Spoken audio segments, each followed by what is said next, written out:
안녕하세요. 화려한 싱글로 돌아온 30대 여성이에요. 친구들이 저에게 왜 이혼했냐고 물으면 저는 웃으며 먹는 것 때문에 이혼했다 대답합니다. 그러면 친구들은 어이가 없어서인지 그게 뭐냐고 한마디 하곤 더 궁금해하지도 않아요. 그런데 저 정말로 음식 때문에 이혼했습니다. 음식 가지고 유치하고 치사하게 행동하시는 어머님과 그런 어머님을 어쩌지 못하는 모질이 같은 남편을 보고 있으니 제 앞날이 캄캄했거든요. 솔직히 남편이라고 부르기는 싫은데 그렇다고 실명을 밝힐 순 없으니 일단은 남편이라고 부를게요. 남편과는 친구의 소개로 만났습니다. 저랑 친구는 고교 동창이고 친구와 남편은 대학교 동기 사이예요. 친구가 보기에 저랑 남편이 성격도 비슷하고 성향도 같아서 잘 어울릴 것 같다며 자리를 만들었지요. 그리고 친구 말대로 저희는 여러 가지로 쿵짝이 잘 맞아서 사귀는 동안 어느 다른 연인들처럼 다투거나 상처를 주고받는 일도 없었습니다. 그렇게 인연을 만나다 지난해 부부의 연을 맺었네요. 저와 연애를 하던 당시 남편은 혼자 자취생활을 하고 있었어요. 원래 남편은 서울에서 2시간 거리의 지역에서 나고 자랐는데 서울로 대학을 합격하면서 혼자 살기 시작했대요. 처음 어머님 아버님에게 인사를 드렸던 날부터 이야기해보자면요. 아버님은 처음 만난 저에게 퇴근하고 오느라 고생했다는 인사를 건네시는 무난한 분이셨고 어머님은 어른께 이렇게 표현해도 될지 모르겠지만 깐깐하고 새침한 분 같더라고요. 편하게 대화를 이끌어주시거나 인자한 미소를 보여주시는 분과는 거리가 멀었지요. 게다가 어머님의 아들, 그러니까 제 남편이 처가인 저희 집에서 상다리 부러질 만큼 대접을 받고 왔다 들었다며 그런데 당신은 차린 게 이것밖에 없어서 미안하다는 말씀과 달리 어머님 얼굴에는 사돈에 대한 고마움이나 차린 게 없는 식탁에 대한 민망함은 조금도 엿볼 수 없었달까요? 어머님이 차리신 식탁에는 소고기 묵국에 밥, 신김치와 장아찌 그리고 마른 김이 전부였습니다. 좋게 말해 소박한 밥상이었고 솔직한 심정으로 이야기하자면 며칠 전 친정어머니가 남편을 위해 차려주신 밥상과 비교가 되어 속이 상했어요. 처음 인사를 드리러 온 날인데도 고작 이런 대접밖에 못 받는 제 신세가 철량맞다 싶었고 남편도 식탁을 보고는 좀 민망했는지 어머님 떨어 불고기나 잡채 같은 거는 없냐고 묻더라고요. 그러자 어머님께서는 음식이 정성이 중요한 거지 가짓수가 문제냐고 한마디 하셨는데 그게 제 귀에는 왠지 곱게 들리지는 않았습니다. 어머님이 직접 퍼주신 제 국그릇에는 소고기 묵국이라는 이름이 남사스러울 만큼 고기라곤 꼴랑 2점이 들어있는 게 전부였어요. 반면 남편의 국을 힐끔 보니 그냥 소고기국이라고 부르는 게 맞겠다 싶을 정도로 고기가 가득 차 있더라고요. 보통 대부분의 여자들이라면 치사하다 생각은 할지라도 그냥 참고 먹었겠지만 저는 그러고 싶지가 않았지요. 그래서 남편더러 내 건 고기가 너무 없다고 바꿔 먹자 했습니다. 그러자 어머님께서 저더러 고기가 더 먹고 싶으면 가져다 퍼먹지 왜 당신 아들 밥그릇을 넘보냐시대요. 그제서야 남편이 제 국그릇을 보더니 어머님더러 이게 뭐냐고 일부러 그런 거냐며 자기 딴에는 농담식으로 한마디 하더군요. 남편이 가끔 눈치가 없어서 불만이었는데 그날은 그 눈치 없음이 어찌나 반갑던지요. 그제서야 어머님은 남편에게서 제 국그릇을 낚아채듯 가져가시면서 고기에 더 퍼주면 될 것 아니냐 하셨어요. 하지만 이미 제 기분은 상할 대로 상한 상황이었고 그래서 밥이 입으로 들어가는지 코로 들어가는지 모르겠더라고요. 게다가 어머님은 제가 사간 꽃을 보시고는 꽃이 이쁘다 한마디만 하셨을 뿐 저에 대해서 어떤 관심을 보이지도 물어보지도 않으셨습니다. 기분 상하는 첫 만남을 끝내고 집에 돌아오는 길이었어요. 남편이 제 눈치를 살피는 듯 하더니 갑자기 뜬금없는 소리를 하더군요. 웃긴 걸 보면서 박장대소를 하는 사람이 있는가 하면 그냥 속으로 웃고 마는 사람이 있기도 하다나요.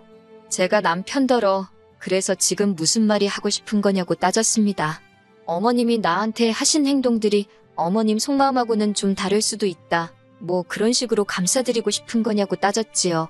그랬더니 남편이 한다는 소리가 꼭 그런 건 아니지만 다르게 생각하면 이해할 수도 있지 않냐는 말도 안 되는 소리로 둘러대더군요. 하지만 남편의 말 한마디에 손바닥 뒤집듯 쉽게 바뀔 마음이 아니었습니다. 그러기엔 낮에 받은 충격이 제법 컸으니까요.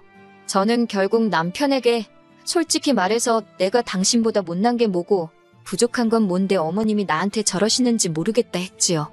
그랬더니 남편이 한다는 소리가 어머님이 아들 장가 간다니까 서운해서 저러시는 거 아니겠냐며 저더러 너무 날 세우지 말고 이해를 하려고 노력을 해보랍니다. 무책임한 남편의 말에 실망한 제가 미움의 구박까지 받아가며 당신과 결혼하고 싶은 생각은 없으니 이쯤에서 헤어지자고 이별을 고했네요. 그리고 한 2, 3주쯤 지났던 때였을 거예요. 모르는 번호로 전화가 걸려왔는데 제가 당시 이직 준비를 하면서 여러 회사들과 인터뷰를 하고 있었거든요. 그래서 전화만 왔다 하면 아는 번호건 아니건 상관없이 일단 바꿔봤지요. 그러다 그만 어머님이 거신 전화를 받게 되었습니다. 예전에 새침한 톤은 온데간데 없이 다정한 목소리로 저를 한번 만나고 싶다 하셨어요. 당연히 저는 남편과도 이미 끝났고 어머님을 볼 이유가 없을 것 같다 말씀드렸지만 어머님은 막무가내시대요. 당신 아들이 제가 보고 싶다고 끙끙 앓고 있다며 일단 어머님과 저 단둘이서 한 번만 만나자고요. 결국 고민 끝에 어머님과 약속을 잡았습니다. 헤어졌어도 그간의 정 때문인지 아프다니까 걱정이 되기도 했거든요. 며칠 뒤 어머님과 만나기로 한 당일이 되었을 때 무슨 일이 있더라도 할 말은 하고 온다는 마음가짐으로 약속 장소에 나갔습니다. 그리고 저는 어머님으로부터 뜻밖의 소리를 듣게 되었네요. 하시는 말씀이 당신이 그날 개인적으로 안 좋은 일도 있고 해서 뜻하지 않게 저에게 예민하게 행동하셨다고 미안하다셨어요. 솔직히 약간은 말도 안 되는 핑계다 싶기도 했는데 한편으론 어머님 연세에 당신의 실수를 인정하고 나아가 다른 사람에게 사과까지 한다는 게 쉬운 일은 아니잖아요. 아무튼 기대는커녕 생각지도 못한 어머님의 사과를 받고 나니 순간이었지만 어머님과 한결 마음이 가까워진 것도 같고 이후로 저는 남편에게도 사과를 받았고 얼마 지나지 않아 다시 어머님 아버님 댁에 정식으로 초대를 받아 가게 되었습니다. 그리고 그때는 첫 만남과 달리 외식을 하긴 했지만 어쨌든 저와 어머님 사이가 좋아지는 듯 했지요. 하지만 옛말에 집어릇 개주냐고 하잖아요. 정말 그 소리가 딱이었습니다. 어머님의 음식 차별은 제가 남편과 식을 올리고 얼마 지나지 않았을 무렵 다시 시작되었거든요. 신혼여행을 다녀온 뒤 시댁에 가게 되었습니다. 아버님은 첫 만남 때와 마찬가지로 여행 갔다 오고 피곤할 텐데 오느라 수고했다 하시더니 이후로는 TV만 보시대요. 남편 역시 자연스럽게 아버님 옆으로 가서 TV를 보기 시작했고 어머님이 저는 부엌으로 따라오라셨지요. 부엌에 들어가니 음식 준비는 거의 되어 있지 않았습니다. 어머님이 시키시는 대로 양파 다듬고 파 썰고 정신없이 식사를 준비했어요. 그래도 이번엔 처음 인사드리러 왔던 날과 달리 생선구이도 있대요. 1시간 정도 걸려서 점심상이 차려졌습니다. 새로운 반찬도 많은데 어머님께선 굳이 냉장고에 있던 김치, 깍두기, 매실장아찌까지 다 꺼내놓으시더라고요. 그리고 그 반찬들을 제 앞에다 다 늘어놓으셨어요. 뿐만 아니라 제가 밥을 푸겠다고 했는데도 구태여 당신이 푸신다 하시더니 제 밥 딱 2숟갈 떼니까 밑으로는 다 누룽지더라고요. 생선구이도 아버님과 남편 사이에 딱 놓여 있어서 가져다 먹기도 참 그렇고 결국 참다 못한 제가 어머님한테 한마디 했습니다. 어머님 저는 뭐하고 먹으란 거냐고요. 그리고 왜 제 밥만 이렇게 다 누룽지냐고도 물었지요. 혹시나 제 말투나 표정 가지고 트집 잡으실까봐 정말 생글생글 웃으며 여쭤봤더니 어머님이 약간 당황하시면서 하시는 말씀이 원래 발효식품이 여자한테 좋은 거랍니다. 밥도 누룽지가 소화가 잘 되고 그런다고 다 여자한테 좋은 거래요. 그러면서 제가 생선 먹고 싶어 하는지 몰랐다며 한 토막 덜어주셨는데 그마저도 몸통이 아니라 꼬리 쪽이었더군요. 당장이라도 자리를 박차고 일어날까 한마디 더 해버릴까 하다가 그냥 그러시냐고 어머님이 저를 생각해서 이렇게 챙겨주셨다는 말이냐고 다시 한번 물었습니다. 어머님은 저더러 그렇다니까 뭘 몇 번씩 묻느냐며 자꾸 말하지 말고 밥이나 많이 먹으라셨어요. 그리고 모질이 같은 남편은 그런 상황에서 생선 뜯느라 정신이 없었고요. 식사를 다 마치니 아버님이랑 남편은 또다시 뭔가에 홀린 듯 거실로 가서는 TV를 보기 시작했고 어머님도 어디로 가셨는지 저 혼자 밥상을 치우게 되었습니다. 전 혼자 씩씩대면서 깨질라면 깨지라는 심정으로 탕탕거리며 그릇을 치웠지요. 하지만 이내 성질이 올라와서 참을 수가 없었기에 남편한테 속이 안 좋아서 집에 가자고 했어요. 어머님이 저더러 설거지도 안 해놓고 가냐길래 갑자기 좋은 음식을 너무 먹었더니 속이 뒤집어진 것 같다고 그랬네요. 어머님은 한껏 못마땅한 표정이셨지만 딱히 할 말을 찾지 못하셨는지 별 말씀은 더 안 하셨어요. 그리고 정확히 한 달 뒤 어머님의 생신날이었습니다.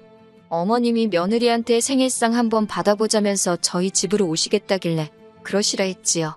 집이냐고 해봤자 남편이 총각 때부터 살던 12평 오피스텔이라 엄청 작아요. 가스레인지도 아니고 인덕션 하나 달랑이 있어서 음식하기도 어렵고 어머님도 남편 총각 때부터 종종 오셔서 이 상황을 다 아시는데도 굳이 오시겠다 하신 거고요. 하지만 저는 별로 걱정은 안 되었습니다. 어머님 생신 때 무슨 음식을 해드릴지 지난 식사 이후로 다 정해뒀었거든요.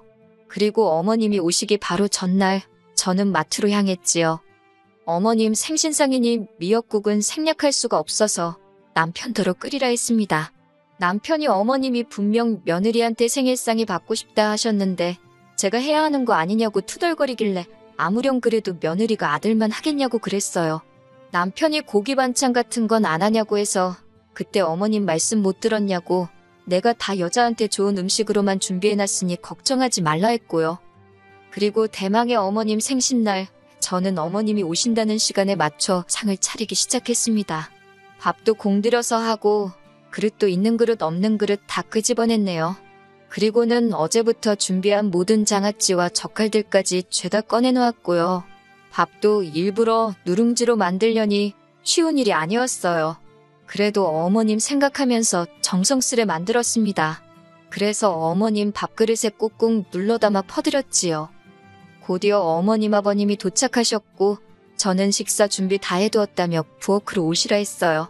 두 분이 부엌에 들어오시곤 정말 거짓말이 아니라 한 10초 정도 정적이 흘렀습니다. 어머님이 저를 보시면서 이게 다 뭐냐고 하시길래 어머님 말씀대로 여자 몸에 좋다는 것만 챙겨서 신경 써서 차렸다 대꾸했지요.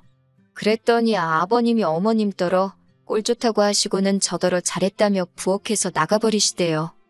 어머님이 저더러 지금 당신하고 한번 해보자는 거냐며 언성을 높이시길래 저도 지지 않고 뭐가 문제냐고 따졌습니다. 어머님이 저 주시던 대로 그대로 차렸는데 왜 화를 내시냐고요.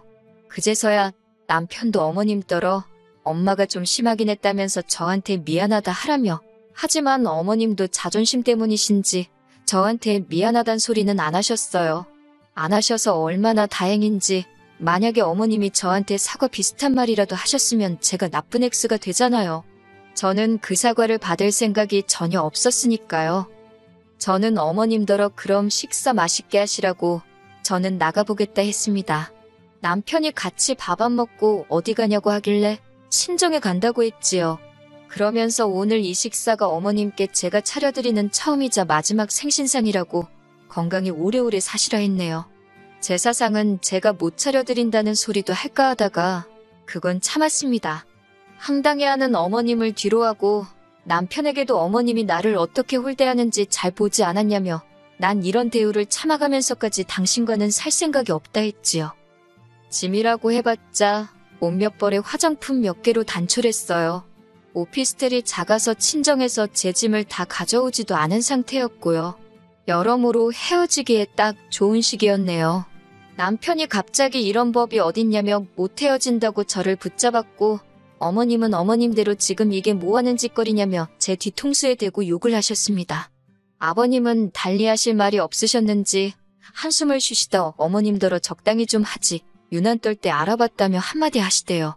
그런 아버님께 조금 감사한 마음도 들었지만 그렇다고 아버님을 믿고 살 수는 없는 일이었으니 결국 남편도 어머님 아버님도 모두 뒤로 한 채 그렇게 친정으로 돌아와 버렸습니다. 이후로 남편에게 돌려줄 돈은 돌려주고 일방적으로 저희 관계를 정리했어요. 혼인신고도 하기 전이었어서 서류상 저는 깔끔하긴 하지만 이미 형식적인 건 다 치룬 상황이었으니 사람들은 저를 이혼녀로 생각하겠지요. 속상하긴 하지만 그래도 참고 사는 것보단 차라리 이혼녀 딱지를 감수하는 게 낫겠다 싶어 내린 결론이니 후회는 없습니다. 소개팅을 주선했던 친구 말로는 남편이 저랑 헤어진 이후로 친구들도 안 만나고 집안에만 박혀 지낸다더군요. 심지어 출근도 안 하고 식사도 안 한다는 얘기가 있다며 그리고 그 때문인지 한 달쯤 지났을 때 어머님께서 연락을 해오셨습니다. 당신이 너무 유치했다며 지금이라도 당신 아들을 위해서 우리 두 사람 해묵은 감정은 풀고 잘 지내보자대요. 하지만 이번엔 안 속는다고 막말로 남편이 또 생병을 앓든 단식투쟁을 하다 굶어 죽든 관심 없다 했어요. 솔직히 누군가는 저더러 그까진 먹을 거가 뭐라고 이혼까지 했냐 할 수도 있겠지요. 하지만 직접 겪어보기 전엔 그 더럽고 치사한 기분 절대 모를 거예요. 전 이제 그만 가서 맛있는 점심이나 차려 먹어야겠어요. 여러분도 모두 맛있는 식사하세요.